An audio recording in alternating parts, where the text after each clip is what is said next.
안녕하세요. 오늘은 건설 부동산 시장의 흑사병이라고 불리는 미분양 주택 확산 문제에 대해서 논의하고 진단하는 시간을 가져봤습니다. 사회는 뉴스핀 건설중기부 이동훈 부동산 선임기자 바로 접니다. 그리고 귀한 말씀 함께 나누실 분들로 이은영 대한건설정책연구원 연구위원님 모셨고요. 또 김영범 대한주택건설협회 정책관리본부 본부장님 모셨습니다. 안녕하세요. 네, 반갑습니다. 예, 오늘 나눌 말씀은 바로 미분양 주택 문제입니다. 방송 제목을 좀 요란하게 잡았는데요. 건설 부동산의 흑사병 다들 아시죠? 14세기 유럽을 강타해가지고 중국, 고려까지 맹위를 떨치며 인구의 4분의 1 이상을 사라지게 만들었고요. 유럽에서만 절반 가까이 인구를 없앴던 그런 무서운 질병입니다. 건설 부동산의 흑사병, 좀 가정된 표현이긴 하지만 건설업계는 내수에 끼치는 영향은 20%를 넘고 있고요. 국내 총생산 GDP로 확인해도 15%를 넘고 있습니다. 이만큼 건설업이 국내 산업에서 중요한 역할을 차지하고 있는데 미분양을 위한 위기는 건설업계 물론 국가 경제까지 함께 위기에 빠진 그런 공산이 있다고 볼 수 있습니다. 우선 미분양 현황을 도표로 한번 보겠습니다. 미분양 주택 증감 현황을 한눈에 보겠는데요. 2008년 글로벌 금융위기 때가 가장 심각했네요. 무려 16만 6천 가구나 미분양이 있었습니다. 가장 최근인 올해 2월에는 7만 61가구로 확인됩니다. 금융위기 때 절반에도 못 미치고 있는 그런 수준이긴 합니다. 사실 그때와 비교하면 아주 심각한 상황은 아닌 듯합니다. 물론 금융위기 때라는 그 미중의 사건과 비교할 수는 없겠지만요. 그런데 최근 1년 특히 2024년 한 해 동안 가파르게 증가했습니다. 이 가운데 특히 심각한 것이 정부의 정책 목표이기도 하죠. 바로 지방의 준공업 미분양입니다. 지방의 준공업 미분양을 보겠습니다. 준공업 미분양은 모두 23,722가구고요.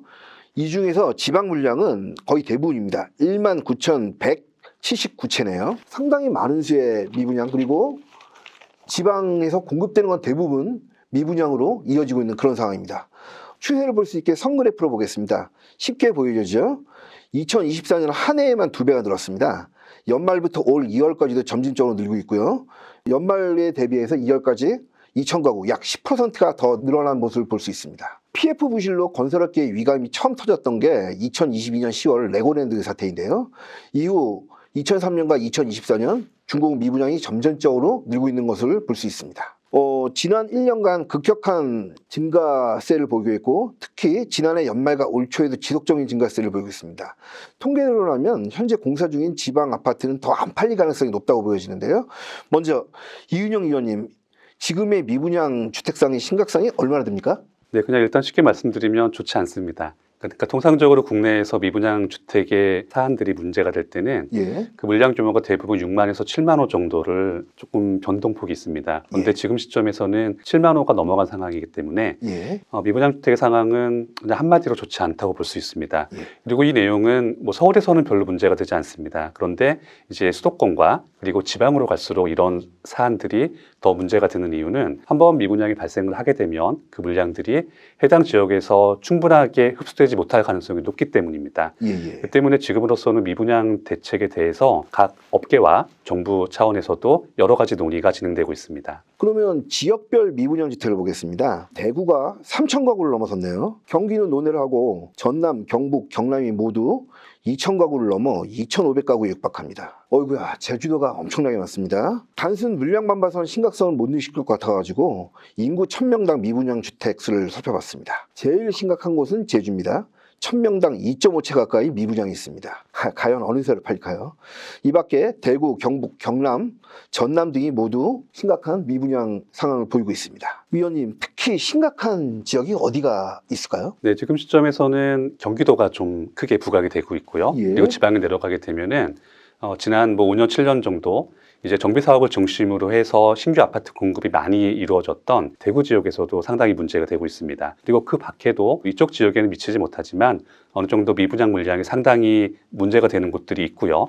그리고 조금 전에 언급하신 것처럼 제주 지역에서도 이런 부분이 문제가 되고 있습니다. 일단 제주 같은 지역에서도 미분양이 문제가 되는 이유는 크게 두 가지로 볼 수 있습니다. 한 가지는 이제 앞정부였죠. 앞정부 시기 때 전국적으로 집값이 많이 올랐습니다. 그래서 그 와중에 이제 집값이 서울에 비교하면 그렇게 높지 않았던 제주도에서도 분양가 10억 원에 육박하는 물량들이 나왔었고요. 그리고 이런 물량들이 이제 지금 같은 시기에 조금 분양가 아래로 가격이 내려가서 문제가 되고 있고요.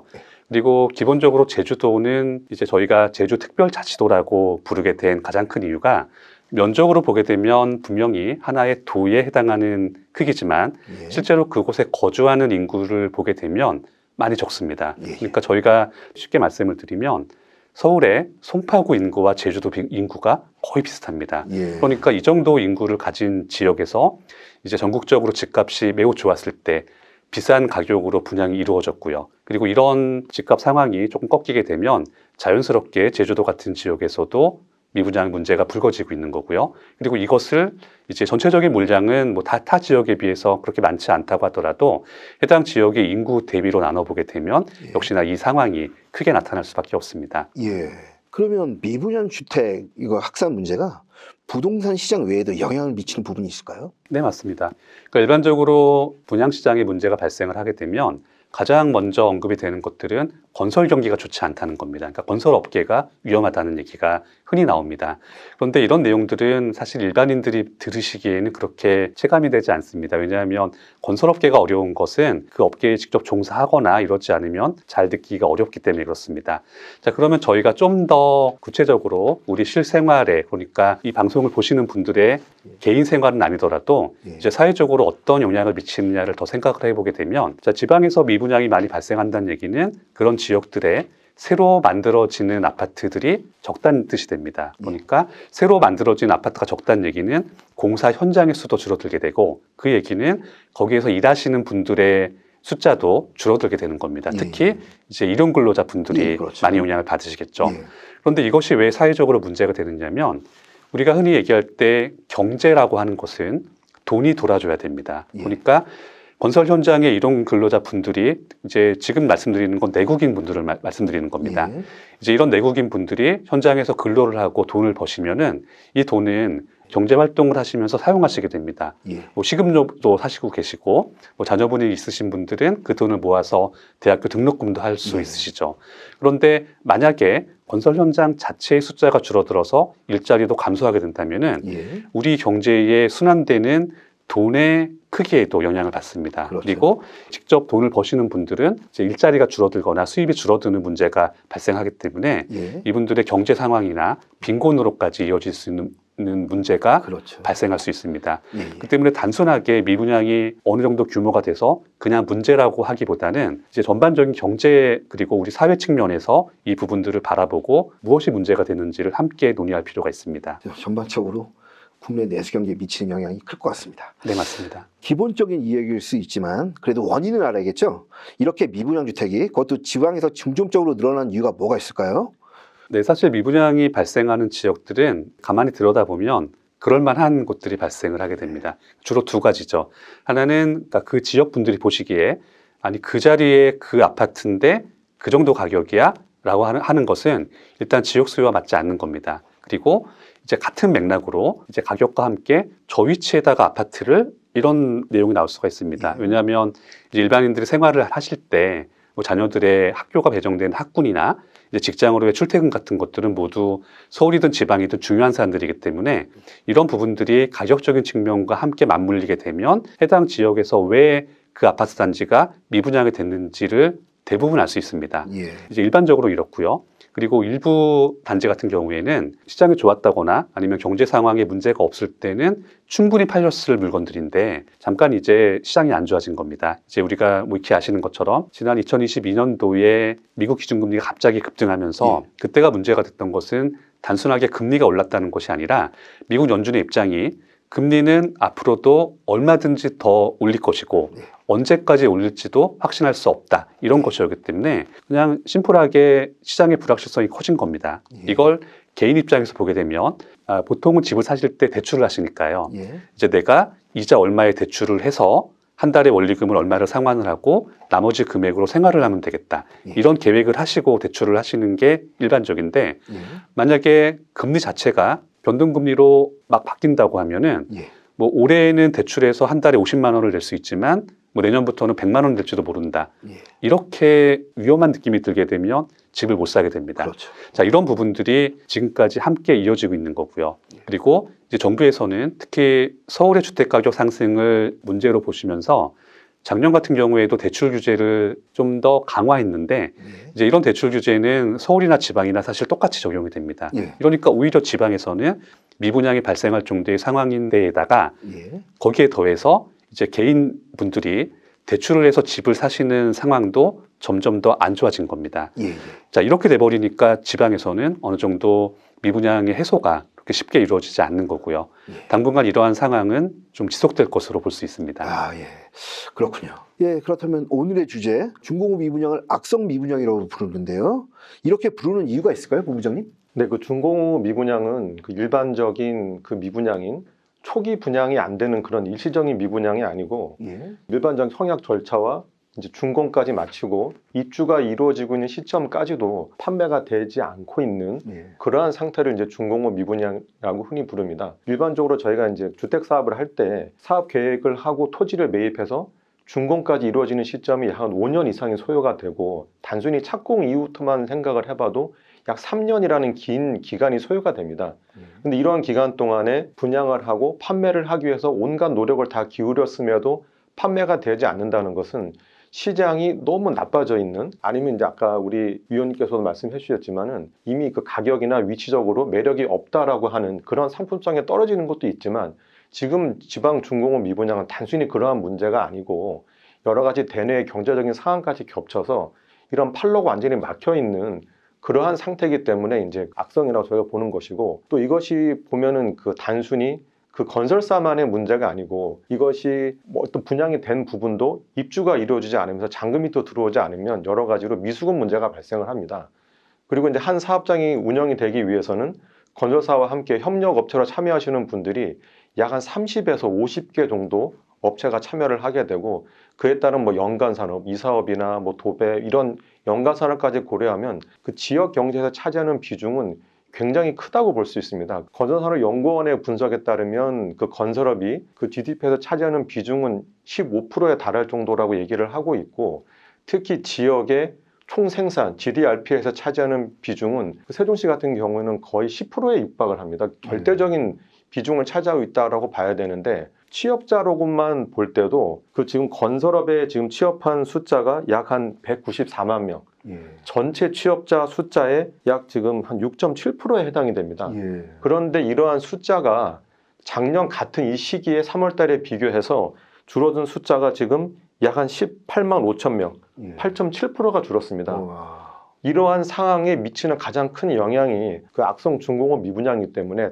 악성 미분양은 단순히 건설사의 어떤 문제로 끝나지 않고 예. 지역 경제를 넘어서 국가 경제 전반에 큰 영향을 밀 수 있다는 점에서 적극적인 대응이 필요한 주제라고 볼 수 있습니다. 실제로 중공업 미분양 잘 안 팔립니까? 제 생각에는 좀 할인 분양 팔릴 것 같은데. 실제로 중공업 미분양은 잘 팔리지가 않습니다. 예. 그리고 지금 사회자님께서 말씀하셨듯이 할인 분양을 하면 팔리는 문제라고 보실 수도 있고, 예. 사실 저희가 금융당국에서 보는 시점도 그렇습니다. 저희가 금융규제, 특히 DSR 규제 완화를 요청드릴 때마다 사실상 기존 주택 가격과 신규 주택 가격의 차이가 거의 한 배 이상이 난다라는 그런 말씀들을 하시면서 예. 한 20, 30% 할인 분양을 하면 과거에도 미분양이 팔렸던 사례가 있지 않느냐라고 말씀을 하시는데, 예. 근데 그때하고 지금하고 상황이 많이 다른 것이, 과거에는 그 할인 분양을 20, 30% 해도 원가나 아니면 극히 작은 부분의 손실, 감당할 수 있을 만한 정도의 손실로 처리가 되는 경우가 많았는데, 22년도에 건자재가 원가 상승이나 물류 대란 때문에 건설 원가가 굉장히 많이 오르면서 그 당시에 시공사가 공사비 한 10%에서 20% 인상을 요구해서 그때 당시 공사장 멈춤이 굉장히 심각한 그렇죠. 문제로 예.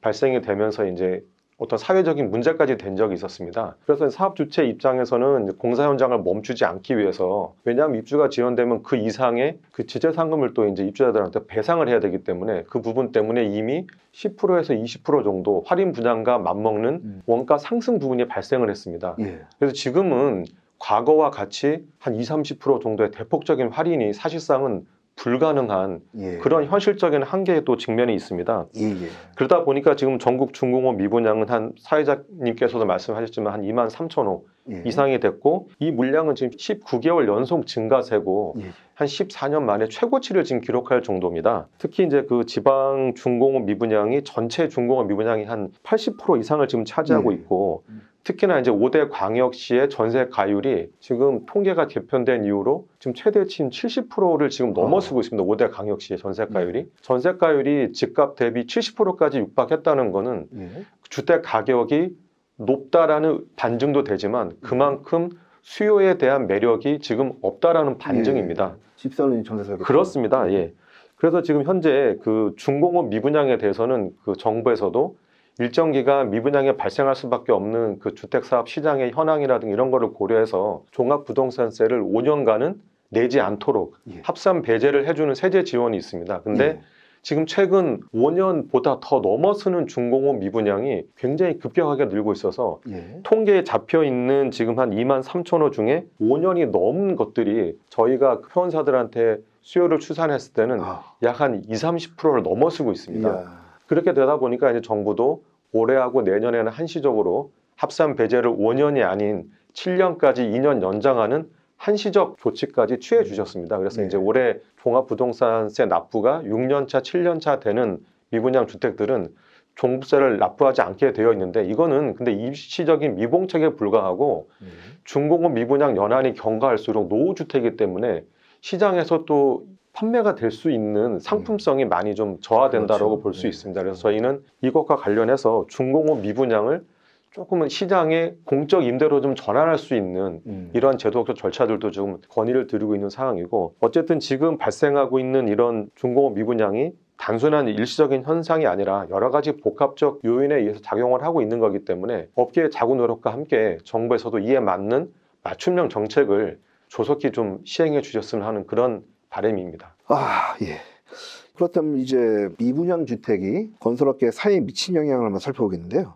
미분양 주택의 증가의 당사자라고 할 수 있습니다. 건설업계의 현 상황은 좀 어떻습니까? 예, 그 당사자라는 말씀이 굉장히 무겁고 참 힘들게 다가오는데요. 저희가 그 미분양이 늘어나고 좀 장기화됐을 때 이를 좀 만회하려면은 좀 일부 다른 지역에 가서 새로운 신규 사업을 통해서 그 수익으로 미분양이 발생하는 지역에 할인 분양을 조금 더 할 수 있다거나 이거 대응할 수 있는 그런 것들이 되는데 지금은 사실 서울 일부 지역을 제외하고는 신규 사업을 할 수 있는 여건도 지금 상당히 지금 어려운 상황이라 유동성 위기에 그대로 건설업계가 노출이 돼 있다고 해도 과언이 아닙니다. 올해 들어서만 벌써 이제 건설사가 한 10여 개 정도 회생 절차에 좀 들어가 있는데 이에 비해서 지금 부도 위험은 중소, 중견 업체한테 더 크다고 볼 수가 있고 그에 대한 그 반증으로 볼 때 반드시 법적인 회생 절차뿐만 아니라 현재 지금 영업을 하고 있는 업체 수도 좀 감안을 해야 되는데 저희가 22년 기준으로 주택 업체가 한 10,000여 개가 넘었습니다. 그런데 지금 현재 2년 남짓 지나면서 한 20% 정도가 감소하면서 현재는 한 8,300개 정도 회사가 남아 있는데 그나마도 과거에 이제 금융위기나 여러 가지 이제 경험이 있기 때문에 한계 사항에 도달하기 직전에 자진해서 이제 영업을 반납하는 회사 숫자가 그런 것이고 사실상 영업에 손을 놓고 방치하고 사실상 폐업 상태에 들어간 업체까지 감안하면 그 심각성은 더욱더 크다라고 볼 수 있습니다. 그래서 저희가 해마다 연말에 이제 그 사업 실적을 받고 있습니다. 그런데 지금 저희 그 아까 말씀드린 8,300여 개 회원사 중에서 작년에 실제로 영업을 했던 인허가나 분양 실적이 있던 회사 숫자는 265개에 불과합니다. 전체 숫자의 단 3%입니다. 이걸로 저희 심각성을 대변하도록 하겠습니다. 건설업 취업 배수가 많이 줄었다고 방금 저기 본부장님 말씀하셨는데요. 건설업종의 피해 파급 효과가 또 어떤 게 있을까요? 기본적으로 건설사들은 대부분은 이제 주택과 기타 부분으로 나눌 수가 있는데요. 그러니까 이제 국내에서 제일 좀 규모가 큰 분야의 공사 물량들이 아무래도 또 주택 부분입니다. 그러니까 주택 부분이 꺾이게 되면 자연스럽게 전체 건설업계들이 갖는 시장 규모도 줄어드는 건데 자, 이런 내용들은 업체들마다 조금 내용이 달라질 수 있습니다만 전반적으로 심각한 건 맞습니다. 그러니까 예를 들어드리면 정부에서는 시장이 좋지 않을 때 공공발주를 늘리는 식으로 방향을 잡습니다. 그런데 이 공공발주에는 단순하게 건축물만 있는 것이 아니라 우리가 흔히 아는 뭐 도로, 항만 이런 같은 인프라 시설도 있고요. 그다음에 일반 지자체에서 작은 금액으로 발주되는 것들, 예를 들면 상하수도 공사나 이런 것들도 많이 포함이 됩니다. 그런데 이제 건설 업체에게 공사를 주기 위해서는 그 업체들이 종전에 그런 비슷한 실적을 가지고 있는지를 판단할 수밖에 없습니다. 그 때문에 본래 하던 공사들이 아파트 정도를 많이 짓는 업체였다고 한다면은 이게 아파트 시장이 좋지 않아졌다고 해서 다른 분야로 주력 사업으로 옮기기가 쉽지가 않습니다. 그렇죠. 기존 실적이 없기 때문입니다. 그렇기 때문에 이제 이런 상황이 될수록 특정 분야의 공공 발주가 증가를 하게 되면 해당 분야의 공사를 수행하는 업체들은 분명히 그 혜택을 받겠지만 예. 전체적인 건설 업계로 봤을 때는 그렇죠. 이제 그러한 혜택이 퍼지는 것은 예. 아무래도 좀 한계가 있다고 예. 판단할 수 있습니다. 예. 이 건설업계의 위기상을 표로 한번 보겠습니다.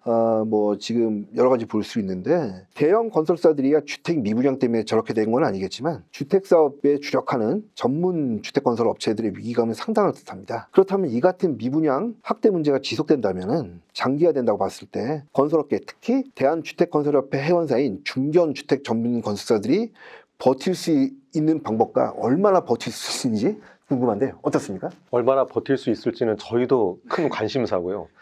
근데 지금 미분양 정체가 좀 장기화되고 신규 사업도 지금 쉽지 않은 그런 상황에서 단기적으로는 유동성을 좀 확보하고 리스크를 분산하는데 좀 중점을 두고 있습니다. 그러니까 신규 사업은 사업지를 선정하고 분양가를 책정하는데 조금 더 보수적인 전략을 취하고 미분양은 할인 분양도 물론 하고 있고요.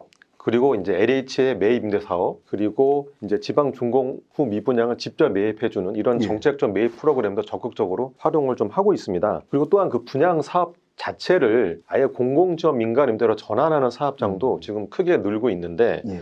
근데 지금 한 가지 조금 그 문제가 되고 있는 것이 기금 지원에 대한 예산 한도가 지금 급격하게 소진이 되고 있다는 겁니다. 현재 지금 공공지원 민간 임대의 기금 지원 예산이 올해 한 2조 원으로 잡혀 있는데 올해요? 3월까지 이미 소진된 것이 한 1조 4천억. 아이고. 지금 한 4천억 정도 남짓의 예산이 남아있다 보니까 사실상 지금 12월까지 가는데 한도가 너무 일찍 소진되면서 예. 사실상 기금 투자 심사 자체가 지금 멈춤 상태에 있다는 저희 회원사들의 애로가 지금 협회로 지금 너무 많이 들어오고 있는 그런 상황입니다. 이와 관련돼서 이제 업계도 국토부에도 이제 애로사항을 좀 말씀을 좀 드렸고 예. 관련돼서 이제 논의도 진행되고 있는 것으로 알고 있기는 한데 지금 어쨌든 건설사의 사업 다각화와 자구 노력이 우선이겠지만 그 정부의 실효성 있는 지역과 좀 구조적인 환경 개선도 좀 병행이 되어야지만 건설사들이 좀 더 생존해서 예. 또 향후에 또 주택 공급을 할 수 있는 기반이 민간 공급 생태계가 그래도 유지될 수 있는 그런 여건이 좀 마련될 것 같다는 의견입니다. 예. 건설업계는 4월 위기설이라는 말이 있었습니다. 거의 2월부터 시작됐는데요. 지금 4월 절반 이상이 간 현재까지는 아직 체감할 만한 일은 없다고 보여지는데 건설업계의 자구책이 훌륭하다고 보여집니다. 근데 위기설은 더 이어질 수 있을까요? 네, 4월 위기설 자체는 실현되지 않겠지만 위기설 자체는 계속 이어질 겁니다. 예를 들면 뭐 7월 위기설이나 이런 식으로요.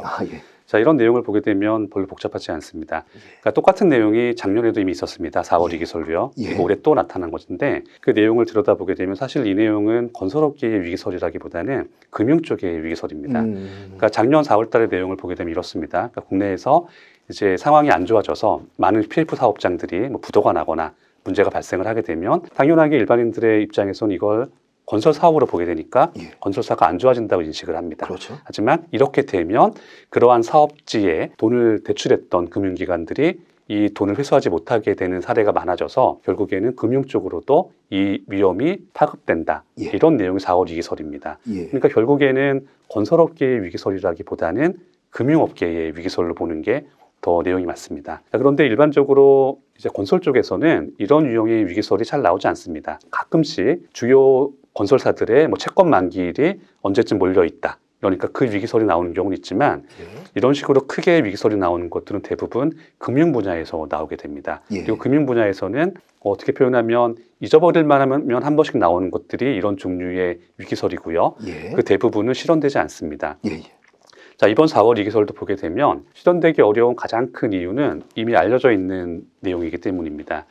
일반적으로 위기설이 사회적으로 큰 여파를 가져오거나 문제를 일으키는 경우는 그 위기를 잘 몰랐던 것이 갑자기 발생한 것이 예. 일반적입니다. 그렇죠. 그리고 그렇게 되면서 앞에 뭐 전조는 좀 있었다고 하더라도 예. 그 위기를 관리하는 관할 부처가 책임 소재가 명확하지 않았던 경우에 예. 좀 위험이 크게 발생을 합니다. 예. 그런데 이 4월 위기설은 이미 작년에 나왔던 거고요. 예. 작년에도 4월 이전에 다 발표가 됐던 거기 때문에 예. 만약에 이게 정말 사고가 되게 되면 관할 책임들이 어디가 되는 것인지 명확하게 알고 있습니다. 예. 예. 그러니까 적어도 이런 위기설은 설령 예. 현실화되더라도 예. 4월에는 발생하지 않게 막는 게 예. 일반적인 내용입니다. 예. 예. 그렇기 때문에 4월 위기설은 실제로 발생하지 않을 거고요. 예. 올해도 그럴 겁니다만 역시나 여기에 대해서는 일반적인 그런 속설들의 내용들이죠. 예. 기간을 좀 연기하는 경우가 있습니다. 예. 4월이 아니고 7월이 될 거다 이런 예. 식이죠.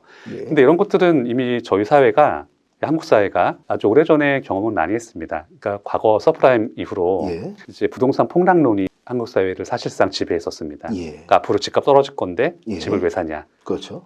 전세를 살아야지. 예. 자, 이런- 2010년대 그랬죠. 그렇죠. 예. 자, 이런 시기가 되니까 그때도 미분양 문제가 불거졌던 예. 이유 중에 하나 아마 이걸로 볼 수 있습니다. 그렇죠. 집을 살 필요가 없다고 생각을 하니까 예. 아무리 집을 지어도 예. 분양이 되지 않았던 겁니다. 예. 자, 그런데 그러한 폭락론조차도 예. 점점 실현 시기를 이연시켰습니다. 예. 예를 들어서 뭐 13년 폭락론, 예. 14년 폭락론 했다가 예. 그때 발생하지 않으니까 예. 뭐 16년 폭락론이다. 이런 식으로 기간을 조금 밀어서 주장을 했었는데 결국에는 실현되지 않았습니다. 너무 예. 명확한 내용이기 때문입니다. 예. 그래서 4월 위기설도 처음 듣는 분들에게는 아주 위험하거나 예. 뭐 솔깃해 보이는 얘기가 될 수 있겠지만 이건 어떻게 표현하면 하나의 가십 정도로 간주하더라도 예. 별 문제가 없는 사안입니다. 보통 위기설이 많이 퍼질 때는 뭐 건설업계에 대한 뭐 저 채권 만료가 돌아오는 그 기간이나 뭐 이런 것들이 많이 있는데 4월 위기설도 일단은 현재까지는 현실화되지는 않고 다만 위기감은 계속 이어질 것이다. 그런 말씀이었습니다. 올 들어 10개 건설사가 회생 절차를 신청하는 등 부도 위기에 놓인 것으로 보이고 있는데요. 이렇게 도산 위험이 있는 건설사들은 대체 어떤 문제점을 갖고 있을까요? 근데 아무래도 그 미분양이 좀 지속되면서 물량은 많이 있는데 이게 이제 판매가 되지 않기 때문에 미수금이 늘고 있고 판매가 된 아파트도 지금 주택산업연구원에서 발표한 그 입주 지수를 보면 60대 이하로 지금 떨어져 있습니다. 그러니까 입주가 되지 않기 때문에 잔금을 또 받지 못하고 예. 여러 가지 이제 대출 규제 때문에 잔금으로 그 중도금 대출이 전환이 되질 않으면서 사실상 유동성 위기에 좀 직면해 있는 그런 상황이 되면서 현금 흐름에 동맥경화 현상이 좀 발생한 것이 핵심이라고 볼 수 있고 이러한 회사들의 지금 상당수가 부채 비율이 이미 800%를 넘고 있습니다. 당연히 부채 비율 800%를 넘고 있으면서 현금 흐름은 막혀 있다 보니까 예. 여러 가지 부도 위기나 이런 것에 직면해 있다고 볼 수 있고 특히 이제 모든 건설사가 어려움에 직면해 있지만 지방의 중견 중소 회사들은 대부분의 또 미분양 물량이 지방에 또 몰려 있습니다. 그렇죠. 그러니까 여러 가지 이런 이슈들이 발생하면서 특히나 이제 대내 경제 여건의 불확실성으로 시장이 안 좋아진 것이 이미 이제 3년이 경과되고 있는 그런 시점인데 향후 전망도 그렇게 밝지가 않습니다. 여러 가지 국내외 사정도 있지만 특히 또 이제 뭐 미국발 여러 가지 금융 세계 정세 이런 것들이 겹치면서 그 수요 심리가 살아나질 않고 있습니다. 그러다 보니까 아무래도 시장 정상화에는 더 오랜 기간이 걸릴 수밖에 없다라고 좀 생각을 할 수밖에 없는 그런 상황이라 지금 이런 한계 사항에 직면하는 그 기업들은 계속 늘어날 수밖에 없는 상황에 지금 처해 있다고 볼 수 있습니다. 아무래도 비교를 하려면 16년 전이죠. 금융위기에 따라갈 수 있을 것 같은데요. 그때는 업계 30-40건 중견건설사들, 예를 들면 벽산건설, 월르건설, 신창건설, 대주건설 이런 네임드 건설사들이 도산한 바 있습니다. 지금은 아직 그 정도 수준은 아니고 뭐 지방에서 빌라나 소규모 아파트를 짓는 그런 업체들이 도산하는 그런 상황이라 가지고 심각성을 낮지 않나? 라고 보는 시각도 많습니다. 업계에서 어떻게 보시나요? 네, 그 2008년 글로벌 금융 위기 때에 이제 미분양이 16만 원을 넘었고 지금은 이제 7만 원을 간 넘은 수준이기 때문에 그보다 절반도 못한 수준이라 그때만큼의 위기는 아니라고 시장에서는 판단할 수 있는데 이건 단순히 숫자로 표현할 수 없는 그런 사항은 아니고요. 저희는 굉장히 심각한 사항이라고 보고 있습니다. 예. 이게 왜냐하면 6만 원가 넘으면 일단 정부에서도 이제 그 시장의 위기 신호로 보고 있긴 한데 어떤 극단적인 대책을 쓰는 신호를 또 10만 으로 보는 것이 이제 정부나 언론에서 이제 주로 기준을 이렇게 잡고 계시기 때문에 그 정도까지는 아니라고 보실 수가 있는데 근데 지금 글로벌 금융 위기 때는 지방 미분양 주택을 매입했을 때 이제 양도세를 감면해주고 취득세를 50% 정도 경감해주는 그렇죠. 그런 정책들이 있었고 그게 이제 미분양으로 지자체 신고가 돼서 미분양 대장에 관리가 되고 있을 때 그런 세제 지원이 주어졌기 때문에 건설사들이 자발적으로 미분양을 노출시키는 것들이 자발적이었습니다. 그러다 보니까 있는 그대로의 미분양이 드러난 거고 지금은 그 정도 수준의 세제 지원이나 이런 것들이 이루어지지 않기 때문에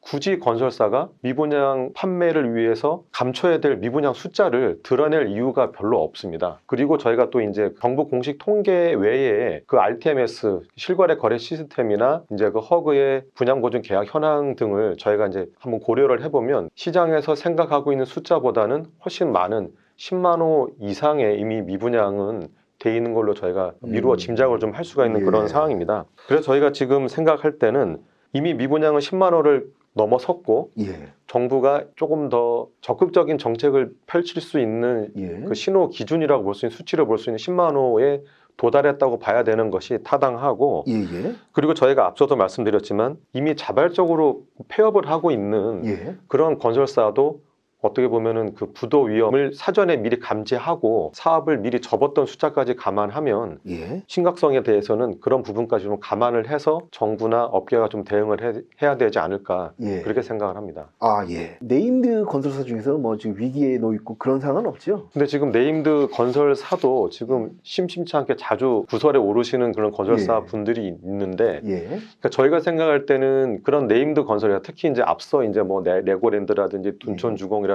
1년에 이슈가 발생할 때는 금융 당국도 적극적으로 대응을 해줍니다. 예. 예. 그런데 이제 그보다 못한 저희 중견 중소 그렇죠. 업체들은 예. 옥석가리기라는 이름으로 예. 정부 차원의 관리에서는 조금 뒷전으로 밀려나는 그런 경향이 있는 것 같아서 예. 그에 대해서는 좀 아쉬운 마음이 크고 예. 그렇죠. 앞서도 말씀드렸듯이 그러한 그 지역 중견 중소 업체들이 지역 경제에서 차지하는 비중은 그렇죠. 정말 어마무시하게 큽니다. 그리고 예. 특히 이제 취업자 수나 이런 부분들이 일자리가 있어야 또 이제 지역에 어떤 인구 유입이라든가 이런 부분도 되고 예. 또 이런 인구 유입이 또 주거 수요에 대한 부분으로 이어지기 때문에 예. 이런 순환 구조를 생각했을 때 그러한 부분들에 대해서는 조금 적극적인 그런 사회적인 관심과 정부의 대책 마련이 시급하다고 생각을 합니다. 전 세계가 휘청됐던 금융위기나 외환위기와 비교할 수는 없겠죠. 여튼 강원랜드, 그 레고랜드 사태 이후에 정부의 발빠른 대응과 업계의 자구노력이 빛을 본 것 같기도 합니다.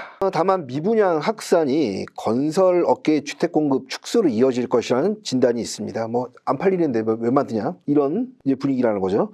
3년도 안 돼서 막을 내렸지만 윤석열 정부가 그 대선 캠프 때 주택 230만 호 플러스 알파 그 공급 대책을 내놓고 당선이 됐었습니다. 그런데 3년간 주택 공급이 많이 된 것 같지는 않은데요. 위원님 현황이 어떻습니까? 사실 그렇게 많이 공급되진 않았습니다. 예. 그러니까 입주 가능한 주택을 기준으로 한다면 많지는 않습니다. 그런데 이 부분 자체는 굳이 정부의 책임을 돌릴 필요는 없습니다. 왜냐하면 정책 방향은 맞았지만 주택을 공급하는 사업 자체가 시간이 많이 걸리기 때문입니다. 예. 자, 일반적으로 생각하셨을 때도 똑같습니다.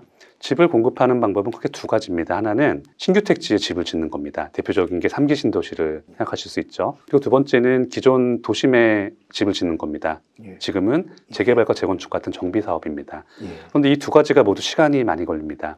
3기 신도시를 예를 들게 되면 지난 정부에서 뭐 작년 올해까지를 기준으로 잡으면 예. 대략 6년 정도 시간이 걸렸지만 그동안에 실제로 이루어진 것은 입주 물량이 나온 것이 아니라 토지 보상 정도가 많이 끝난 것이 6년 걸렸습니다. 그러니까 실제로 집을 만들고 분양하고 입주할 때까지는 시간이 더 걸린다는 얘기고 예. 그리고 이런 신도시보다 더 해당 사업지의 이해관계자가 많은 정비사업에서는 시간이 더 걸릴 수밖에 없습니다. 예.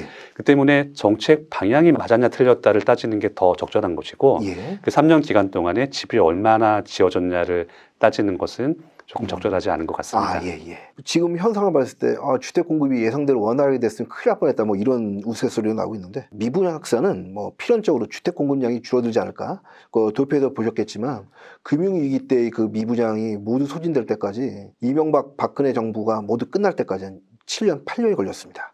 따라서 건설업계의 주택 공급이 줄어들 것이라는 진단이 나오고 있는데요. 특히나 수도권과 지방의 아파트 분양 실적이 지난해를 봤을 때 85대 15, 85% 우리가 일반적으로 말하는 정규 분포잖아요. 대부분 수도권에서 분양되고 있고 지방에서는 분양이 이루어지지 않고 있습니다. 수도권과 지방의 인구 비율이 반대 반이라고 봤을 때 이 같은 좀 집중화 현상이 좀 심각하게 나타나고 있는데요. 과연 미분양 주택 확산으로 따른 주택 공급 축소 현상이 현실화될까요? 네, 이미 주택 공급 축소에 대한 우려는 현실화되고 있습니다. 전 정부에서 이제 매년 한 평균 50만 호 정도의 공급이 이루어졌다고 하면은 예. 지금은 한 2, 30만 호에 그치고 있기 때문에 예. 그 수준에 비해서는 이미 뭐 절반 수준의 이하로 떨어져 있다라고 저희가 봐야 되고요. 그리고 이제 25년 올해 1분기 아파트 분양 물량이 약 한 2만 한 2,300호, 29년 이후에 16년 만에 가장 적은 수치입니다. 또 전년 동기하고 비교를 해봐도 약 한 65%가 지금 급감을 한 그런 수치고요. 특히 이제 아까 사회자님도 말씀하셨지만 지방과 수도권의 분양 비중 역시 이제 그 수도권이 약 한 60%, 지방은 한 40%. 그러니까 좀 격차가 좀 발생이 점점 더 커지고 있는 그런 상황이고 더욱이 이제 그 올해 저희가 이제 실적을 받아 봤었던 올해 분양 계획 대비해서도 3월 기준으로 이제 분양 계획에 대한 실제 실적으로 이루어진 것이 한 39%. 이 정도로 크게 지금 위축이 되어 있습니다. 그래서 저희가 작년보다 분양 계획이 많이 떨어지긴 했지만 올해는 작년보다도 분양 계획이 더 떨어졌거든요. 근데 그 떨어진 분양 계획조차도 지금 한 40%밖에는 지금 실질적으로 공급을 못하고 있는 그런 상황이라서 향후 주택 공급 부족에 대한 시장에서 우려하시는 많은 전문가들이 말씀하시는 과거의 주거 대란 수준의 이런 우려 사항이 재현될 수도 있다라고 저희는 좀 보고 있고 공급을 좀 현실화하기 위한 그런 현실적인 대책들이 좀 필요한 상황입니다. 그렇다면 이제 정부 대책과 업계의 해법이로 보는 대응이겠죠. 업계와 우리 사회 대응에 대해서 좀 짚어보는 그런 시간을 갖겠습니다. 참으로 어려운 부분인데요. 미분양 확산에 대한 해법이 있을까요? 네, 사실 그 부분은 미분양을 어떻게 보느냐에 따라서 내용이 좀 달라지게 됩니다. 만약에 미분양이 문제이기 때문에 정부가 적극 개입해야 된다라고 믿으시는 쪽에서는 적극적인 개입을 주장을 하십니다. 그런데 다른 한편에서는 그러니까 특히 지방이죠. 이제 지역 수요와 맞지 않는 미분양의 발생 책임은 개별 사업자한테 있는 거다. 그러니까 민간 사업에서 발생한 문제를 오롯이 정부의 책임으로 넘기기에는 적절치 않다라고 생각하시는 분들이 있습니다. 그렇기 때문에 이 양쪽의 의견은 사실 중간이 없습니다. 왜냐하면 중간을 잡게 되면 뭐 한쪽에서는 부족하다는 반응을 보일 거고 다른 한쪽에서는 과도하다는 반응을 보일 겁니다. 때문에 현재로서는 정부가 어느 정도 제시한 방안들이 일정 수준 시장에서 효과를 발휘하기를 기대해야 되는 상황이고요. 정확하게 어떤 해법을 통해서 해결해야 된다는 논리는 쉽게 제시하기 어려운 사안입니다. 미분양 문제 해결을 위해서 정부가 움직였습니다. 정부는 금융위기 이후 11년 만에 지방 중공업 미분양 주택을 3,000가구 직접 매입하기로 했습니다. 금융위기 때 이 제도가 나름 성과를 보인 것으로 국토부가 평가하고 있는데요. 절실한 업체가 많겠습니다. 과연 성과가 어떻게 될까요? 그 물량 자체만으로 보고 얘기를 하게 되면 아무래도 시각이 다를 수밖에 없습니다. 적극적인 지원이 필요하다는 쪽과 어느 정도 시장에 맡겨야 된다는 쪽에서 서로 만족하지 못하는 수치가 될 수밖에 없습니다. 그런데 이런 부분들은 이제 정부 정책에 따라서 결정이 되는 건데요. 일단 기본적으로 현 정부의 미분양에 대한 정책은 우량 사업체 중심으로 지원을 집중하는 겁니다. 이 같은 맥락이 PF 사업장에도 적용되고 있습니다. 자, 그런 맥락이라고 한다면 자, 시장 상황에 아무런 문제가 없었을 때 문제없이 분양됐을 물건들이 단순하게 경기가 꺾였다든가 뭐 대출 상황이 바뀌어서 좀 일시적으로 문제가 생겼다는 사업장들이 있을 수 있습니다.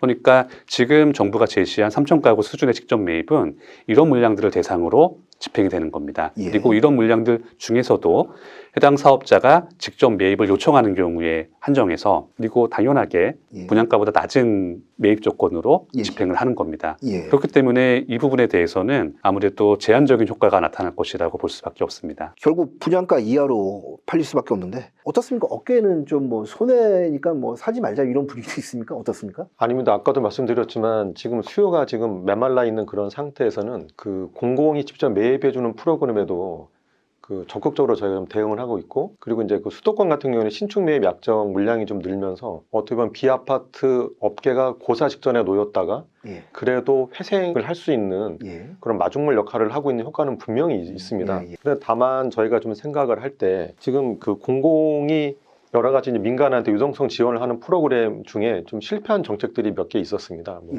LH가 민간이 보유하고 있는 토지를 그 부채 상환용으로 매입을 해준다라고 했었는데 예산을 3조 원을 배정해 놓고도 단 한 건의 실적도 없이 전혀 성과를 거두지 못했습니다. 그래서 이제 LH에서도 이제 그 지방 중공업 미분양을 직접 매입하는 거에 대해서는 어느 정도 성과를 좀 내기 위해서 많은 노력을 해 주셔서 과거에 이제 그 역경매 방식은 아니고 감정 평가 금액의 최고 83% 수준으로 매입을 해 주겠다고 하셨는데 저희가 정확한 수치는 알 수 없지만 언론을 통해서 파악한 거는 지금까지 접수된 건수가 매입 접수를 한 건수가 단 한 건입니다. 근데 왜 단 한 건에 그쳤을까요? 그 업계가 계속 저희가 요청을 좀 했었고 이거를 환영하면서도 매입 공고 요건을 보고 저희가 실질적으로 접수를 하지 못하는 거는 이 감정평가 금액이 과거에는 민간과 공공이 한 개의 감정평가 범위를 선정해서 그 산수 평균한 금액이 감정 가격이 됐는데 지금은 이제 과대 감정평가나 여러 가지 이런 이유 때문에 그 공공이 혼자 이제 감정평가를 하게 됩니다. 예. 그러다 보니까 지금 일반적으로 산술 평균 했을 때 그 감정평가 수준에 지금 한 70% 정도 수준의 어떻게 보면 저평가 논란이 저희 업계 내에서는 생길 정도로 예. 감정평가에 대한 의미가 거의 없다. 예. 오히려 과거보다 못한 수준의 매입이다. 예. 또 앞서 말씀드렸지만은 이미 공사 현장을 일정대로 준공을 하기 위해서 그 도급하는 시공사의 그 공사 금액을 상당히 많이 올려준 상태에서 예. 지금 과거와 같은 수준의 매입 가격으로는 예. 도저히 매각을 할 수 없는 예. 그런 상황이 지금 현실적으로 부딪혀 있습니다. 그래서 예. 그러니까 저희 입장에서는 지금 어느 정도 분양가 대비 예전엔 한 70% 줬다고 생각을 한다면 예. 지금은 그래도 분양 가격의 한 80% 정도 수준으로는 예.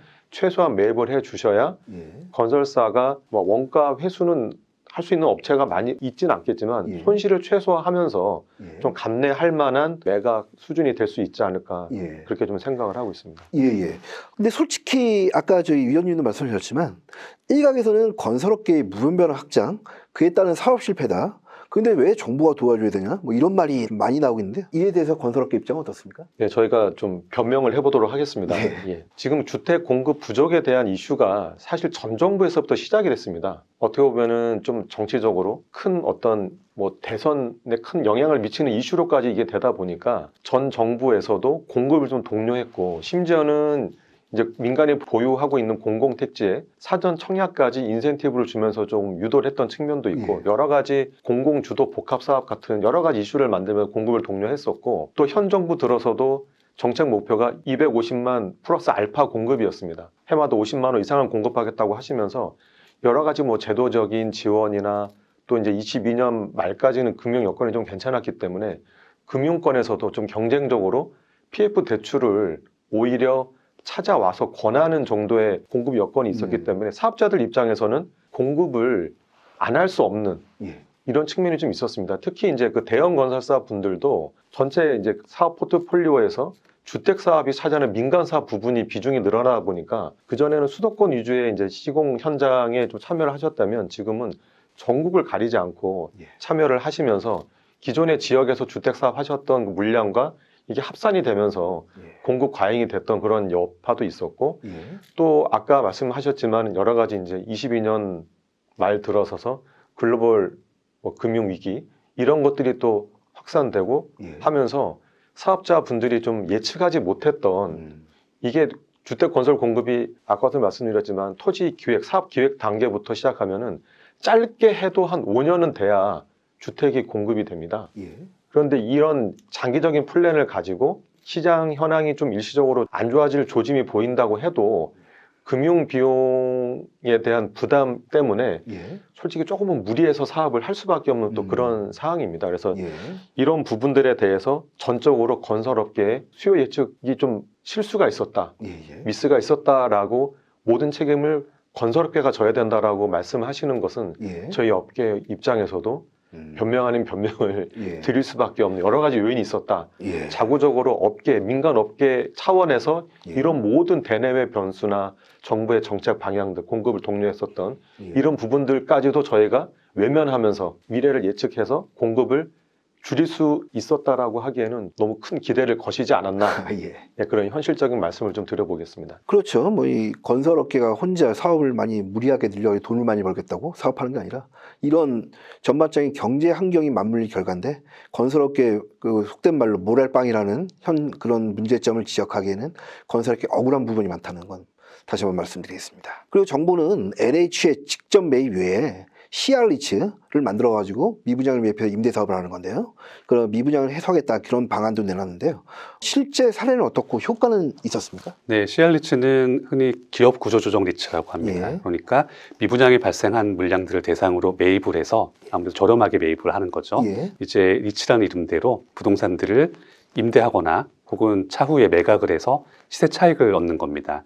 여기서 중요한 포인트는 수익을 창출한다는 부분입니다. 예. 그러니까 지방 미분양들 중에서도 사업성이 크게 떨어지는 부분들에 대해서는 CR리츠가 개입하지 않을 거라는 그렇죠. 뜻입니다. 예. 아무래도 단기에 수익을 낼 수 있는 거니까 이제 정부에서 발표했듯이 지방 미분양 아파트를 CR리츠가 매입을 하게 되면 예. 향후 몇 년간 종부세 합산을 배제하겠다. 이런 맥락 범위에서 수익을 낼 수 있는 매물들로 집중할 수밖에 없습니다. 예. 그래서 CR리츠를 가지고 지방 미분양을 해소할 수 있느냐라고 하면 어느 정도 제한적으로 예. 효과가 있을 거고요. 아, 예. 그리고 CR리츠가 크게 확산되지 못할 이유 중에 하나로는 단순하게 수익률만이 아니라 정부의 제도적인 규제도 무시할 수가 없습니다. 아, 예. 저희가 바로 앞정부에서 예. 이제 법인 부동산 소유에 대해서 강력한 규제를 경험을 했습니다. 예. 이번 정부에서 발표한 예. CR리츠에 대한 내용도 향후 제한적인 기간 동안 종부세 합산을 배제하겠다는 식입니다. 예. 이렇게 되면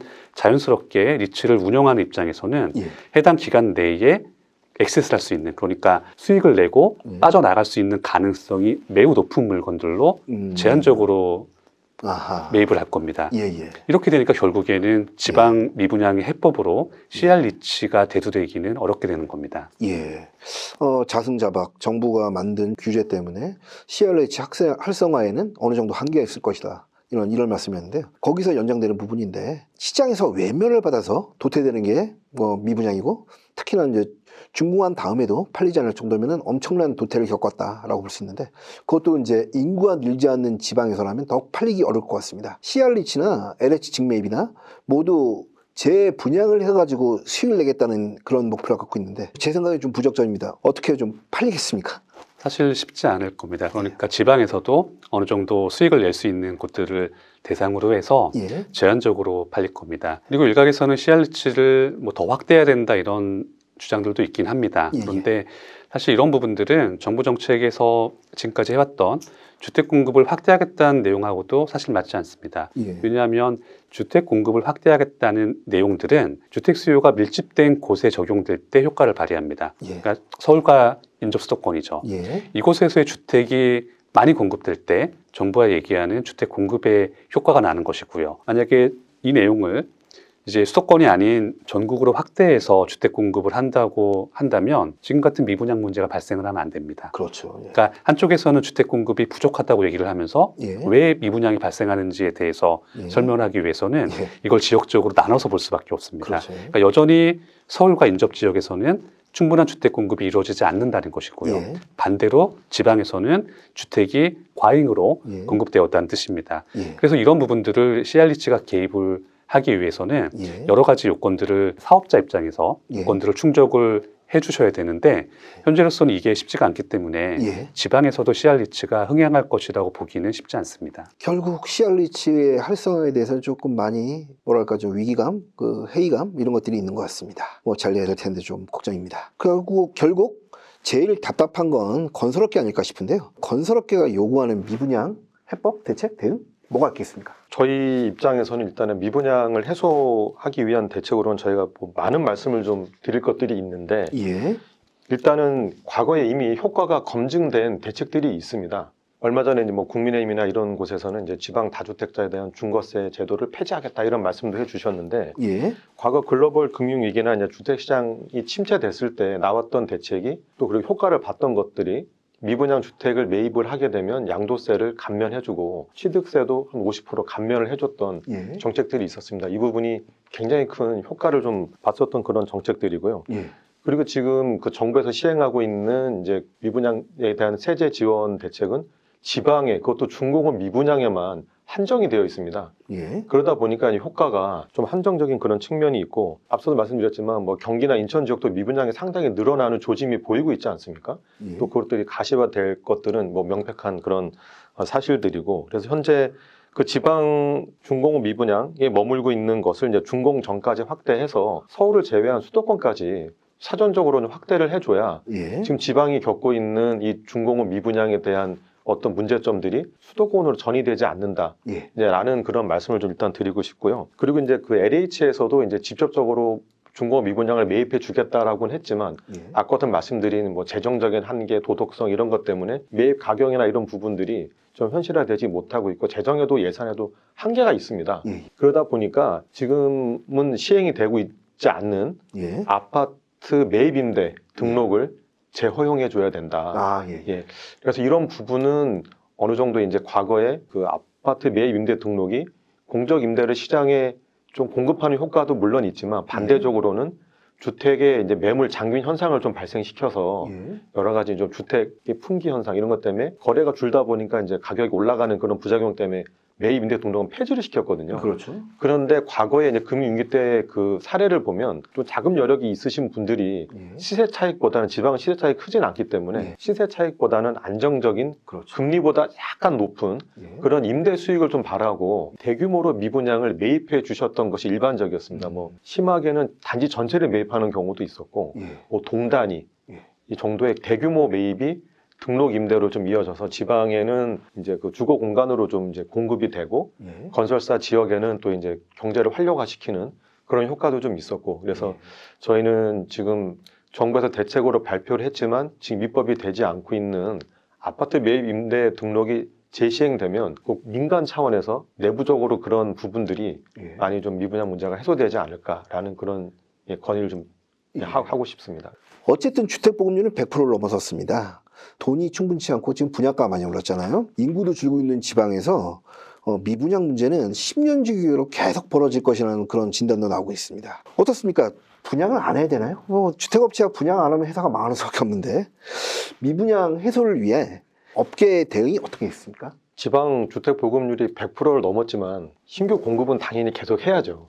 지금 그 지방 주택의 구도심에 대한 뭐 노후화나 뭐 슬럼화 이런 부분들은 뭐 이미 사회 문제가 되다시피 심각한 문제고 또 신축 주택에 대한 수요는 예. 언제든지 있습니다. 예. 특히 이제 그 지방 미분양이 계속 반복되는 이유가 뭐 경기 변동도 있지만 인구 감소와 수요 위축 네. 또 이제 공급 예측 잘못에 따른 과잉 공급 이런 부분들이 좀 문제가 되긴 하는데 이런 구조적인 문제는 저희 업계도 이제 파악을 하고 있고 그래서 이제 앞으로는 이제 신규 사업지 선정이라든지 뭐 사업 이제 분양가 산정 이런 부분들에 대해서는 좀 더 신중을 기해야 될 필요가 있고요. 그리고 이제 시장 수요가 점점 다양화되고 있습니다. 뭐 생활 라이프 이런 부분들이 많이 바뀌다 보니까 뭐 반려동물을 뭐 키운다든지 아니면 이제 뭐 1인 가구가 많이 는다든지 이런 다양한 사회 구조 변화에 따른 상품 다양성도 좀 강화해야 될 필요가 좀 있을 것 같습니다. 그리고 이제 미분양 사태를 보면서 드는 생각이 과거와 현재가 좀 미분양 발생의 좀 양상이 좀 다르다라는 생각도 아까 또 말씀드렸지만 대형 건설사들이 이제 뭐 좀 시장에 많이 좀 지방에도 진출을 하시면서 그런 문제가 많이 좀 되고 있는데 저희가 한 가지 조금 건의를 좀 드리고 싶은 부분은 일부 지자체에서는 이제 지역 건설사가 이제 정비 사업의 시공사로 선정되는 경우에는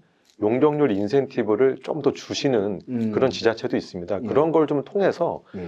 조금 지역 건설사가 지역에서 스스로 자생할 수 있는 예. 또 이제 좀 브랜드를 조금 더 크게 좀 확장하고 지역에 좀 그 선택을 좀 받을 수 있는 그런 좀 사업 여건 개선 부분도 지역 업체에는 조금 더 배려를 해주시는 정책이 필요하다고 저희는 좀 보고 있습니다. 아이고야, 어쩌면 해법은 없을 수도 있겠습니다.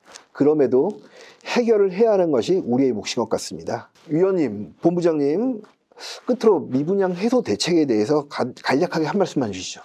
네, 사실 쉽지 않은 사안입니다. 그 때문에 적극적인 지원으로 갈 것인지 아니면 시장에 맡기는 쪽으로 방향을 잡을 것인지 결국에는 정부가 목표하는 정책 방향에 따라서 충분한 효과를 거두시기를 저는 기대하겠습니다. 예, 미분양 발생이 근본적으로 예. 생기지 않도록 하는 근본적인 대책은 사실상 불가능할 것 같고요.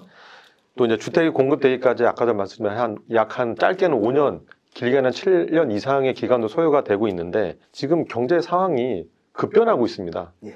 그리고 또 이제 그러다 보니까 주택시장 호황기와 침체기도 예. 어느 한 시점에 급격하게 이루어지는 경우가 있습니다. 어제까지도 괜찮았던 호황기가 갑작스럽게 어느 한 경제적인 여건 변동 때문에 침체기로 또 전환되는 경우도 있기 때문에 문제는 이제 대응인데요. 미분양이 발생했을 때는 이제 단계적으로 정부에서도 이제 금융세제 같은 지원을 통해서 왜냐하면 이거는 아까도 말씀드렸지만 주택업계가 예측을 전부 다 하기는 좀 어려운 측면이 있고 정부에서 또 요청하시는 또 공급 물량을 또 맞추기 위해서 업계가 노력했던 부분도 좀 감안해 주셔서 그런 정책적인 지원이 좀 필요할 것 같고요.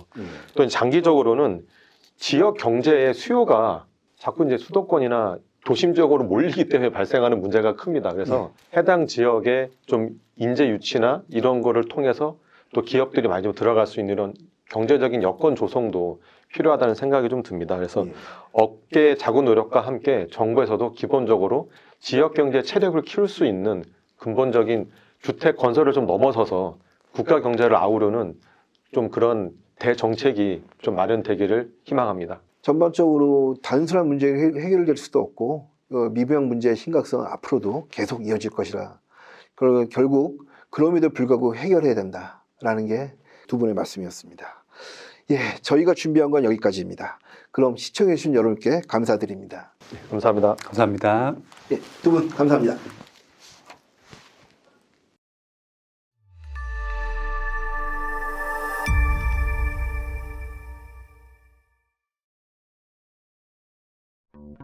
청년 대한민국의 미래 왜 우리는 꼭 실패한 대통령들이 나와야 될까? 우리 자녀 세대에도 물려줘야 될 명백한 도덕적 의무를 갖고 있는데 과연 우리 세대가 그걸 제대로 하고 있느냐? 청년들을 만날 때마다 굉장히 어려운 상황이라는 것을 많이 느낍니다. 아이가 이제 고3이 지나고 나면 무관심해진다는 거예요. 우리가 지금 행동하지 않아서 지금 이대로 그냥 굴러가서 제가 죽어서 누워있을 때 손주가 무덤에 와가지고 할아버지 왜 그러셨어요? 아마 태클도 많이 들어올 거고 장애물도 많을 겁니다. 그런데 이러한 것을 혼자는 극복하기가 어려울 것이고 저는 사실 좀 약간 무거운 마음으로 이 자리에 섰습니다. KYD라 하면 코리아 유스드림, 대한민국 청년의 꿈, 정치, 경제, 사회, 문화, 대한민국의 각 분야가 과연 미래가 밝은지라고 질문을 던지면 밝다고 할 사람이 과연 얼마나 있을까? 청년이 좀 꿈을 꿀 수 있는 그런 나라로 이 나라를 대한민국을 만들어 봤으면 좋겠다.